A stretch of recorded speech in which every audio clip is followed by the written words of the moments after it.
विश्व मांगल्य सभा की ओर से युगानुकूल मातृत्व कार्यक्रम का आयोजन किया गया है। ये कार्यक्रम क्या है, इसका उद्देश्य क्या है, महत्व क्या है, इसी के बारे में जानेंगे। यहाँ पर कुछ कार्यकर्ता है विश्व मांगल्यम सभा की ओर से। आप सब लोग कहाँ से हैं और थोड़ा परिचय? जी नमस्ते, मैं रसिकबा केसरिया, मैं कच्छ गुजरात से आई हूँ। आप सभी लोग गुजरात से? यहाँ पर हम लोग मातृत्व के लिए इकट्ठा हुए। माँ की बात हो रही है, डिजिटल युग की माँओं के लिए। आप लोग ग्राउंड पर क्या काम कर रहे हैं इस विषय को लेकर, और आज का ज़माने के हिसाब से कितना बदलाव आ गया है परवरिश के लिहाज से? आज आपने जो प्रश्न पूछा, तो हम ये कार्य कर रहे हैं, मतलब कि हम कार्यकर्ताओं को अभी जो मार्गदर्शन मिला उस हिसाब से हमें माताओं को अपने जो युगानुकूल मातृत्व, एक तो ये हमारा विषय था, तो युगानुकूल मातृत्व मतलब माँ को युग से पीछे नहीं छूटना है, कंटेम्प्रेरी मदरहुड, तो युग से पीछे भी नहीं छूटना है। और भारतीय माता कैसी होनी चाहिए, तो जो माता की संकल्पना है वैसा काम भारतीय नारी को करना चाहिए, जिसका हम बोल सकते हैं कि पश्चिम के एक अनुकरण के दौर में हम गुजर रहे थे, जिसके कारण कहीं ना कहीं ये मातृत्व छूट गया। तो और ग्राउंड ज़ीरो पे आज भारतीयता पूरे विश्व में स्वीकृत की जा रही है, तो वो भारतीयता, उसके मूल्य, उसके संस्कार, एक सनातनी परंपरा, उसका जो विवेक, इसका आज विश्व अनुकरण कर रहा है। तो कहीं ना कहीं आज के समय की मांग भी है और लोग थक भी चुके हैं, क्योंकि पश्चिम है, उसमें पश्चिम में क्या है उससे भी ज़्यादा तथ्यपूर्ण जो हमारा जीवन जीने का तरीका है, बिल्कुल वैसा जीने की चाह तो है पर मार्गदर्शन का अभाव है। तो ग्राउंड ज़ीरो पे भी उसके लिए काफ़ी आवकार मिल रहा है। आपको लोगों को क्या, अब ज़मीनी स्तर पर जब जाते हैं, देखते हैं, क्योंकि डिजिटल का युग है, बहुत सारी चीज़ें बदल चुकी है, समाज बदल चुका है, रीच अब बहुत डिजिटल युग की वजह से पास में आ चुकी है। कितना चुनौतीपूर्ण है आज के समय में मातृत्व को लेकर अगर हम बोले? वैसे मातृत्व है वो स्थायी रहता है, इसीलिए माँ का भाव कभी बदलता नहीं है। लेकिन हाँ, चुनौतीपूर्ण कह सकते हैं, क्योंकि अभी सारी चीज़ें बढ़ गई हैं। ये सोशल मीडिया है या फिर टेक्नोलॉजी है, तो टेक्नोलॉजी और सोशल मीडिया के बढ़ने के कारण ये फ़र्क हो गया कि जो सवाल होते हैं, वो सवालों के जो जवाब होते हैं उसमें उलझ जाते हैं, और महिलाएं ज़्यादातर अगर अपने वर्क लाइफ और फैमिली लाइफ उसको बैलेंस करने में थोड़ा कहीं पे परेशानी होती है, क्योंकि अब फास्ट लाइफ हो गई है, और उसमें भी खास करके जब बच्चे होते हैं उनके पास बहुत ज़्यादा सवाल होते हैं। अगर बहुत ज़्यादा सवाल है तो उतने सवाल देने के लिए माँ के पास या पिता के पास, दोनों में से किसी के पास समय नहीं होता है, तो कहीं पे जो मातृत्व का अभाव लगता है बच्चों में, तो वो उसको बहुत अच्छे से हम प्रयत्न करते हैं कि अलग अलग, जैसे हमारे आयाम है कि हम उस आयामों से माताओं में और उनके द्वारा उनके परिवारों में उन संस्कारों का सिंचन करें, ताकि परिवार एक होके कम से कम हर रोज़ आधा घंटा एक साथ में बिताए।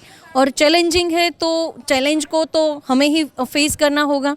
तो वो अभी आपने बोला परिवार साथ बैठकर एक दूसरे को समय दे, सरसंघ चालक जी ने भी यही बोला, लेकिन परिवार में अब सीमित हो गया है परिवार कि माँ है, पिता है, बच्चे हैं, और डिजिटल की क्योंकि बात हो रही है, डिजिटल युग में क्या है, जो सिंगल मदर है या घर पे क्योंकि दादा दादी नहीं है, माता पिता अकेले रह रहे हैं, तो उन्होंने चैट जीपीटी या एआई इनका इस्तेमाल बढ़ा दिया है। तो ये कितनी बड़ी प्रॉब्लम भी है और कितना यूज़फुल भी है?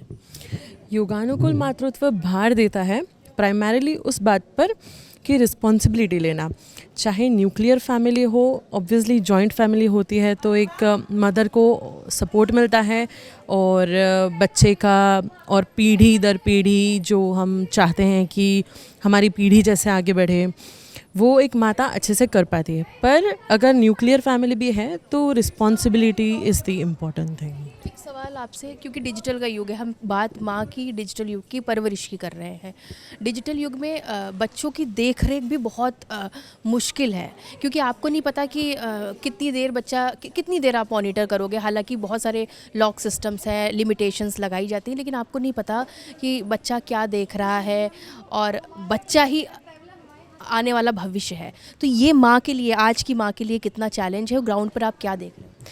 आज की माँ को मैं यही कहना चाहूँगी कि आप खुद अपना समय देने का प्रयास करें और उसको ना फ़ोन देकर कुछ दूसरी एक्टिविटी में, सिंपल है, ड्राइंग है या खेलना है, उसमें थोड़ा डाइवर्ट करें तो डेफिनेटली उसका जो ध्यान है वो दूसरी ओर जाएगा और पहले जो हमने बचपन देखा है वो आज के बच्चों को भी देखने का मौका मिलेगा। आप ग्राउंड पर जाते हैं तो कितने ऐसे लोग हैं जिनके जीवन में परिवर्तन आया है आप लोगों के काम की तरफ से, और कितनी जगहों पे आप लोग काम कर रहे हैं?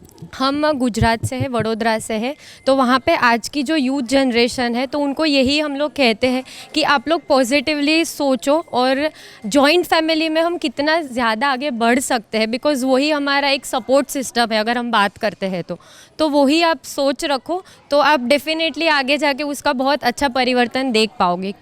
कि आप भी यंग एज की मुझे लग रही हैं। आज की जो माँ है ना, बहुत सारे आप सोशल मीडिया पर भी देखेंगे, या एक थॉट प्रोसेस बन गया है कि थोड़ा सा प्राइवेसी होनी चाहिए, हम अलग रहें। ये कितना बड़ा पॉजिटिव चीज़ भी है और कितनी ज़्यादा बड़ी नेगेटिव चीज़। देखो, मैं तो रहती हूँ जॉइंट फैमिली में, साथ में जॉब भी करती हूँ, पीएचडी भी करती हूँ, क्लासिकल डांसर भी हूँ। तो जो जॉइंट फैमिली से सपोर्ट मिलता है ना, वैसा कहीं पे नहीं मिलेगा। और वो घर पे हम जो बात करते हैं एक हूफ की, मतलब एक हमारे पास वहाँ पे घर पे जा रहे तो there are parents to welcome us, तो that is the best feeling we get. So in my point of view every young girl child और वुमन शुड थिंक दैट जो भारत की परंपरा थी उसको हम मजबूत बना के रखें और जॉइंट फैमिली में ही हम आगे अपना कार्य करें।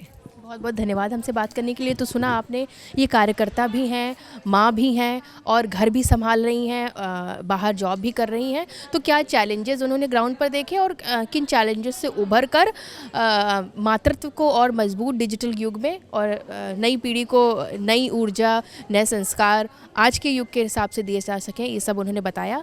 आप इस विषय पर क्या कहना चाहते हैं, कमेंट कर ज़रूर बताइएगा। कैमरा पर्सन योगेंद्र के साथ नैन्सी बाजपेयी, दिल्ली से 5 जनवरी के लिए।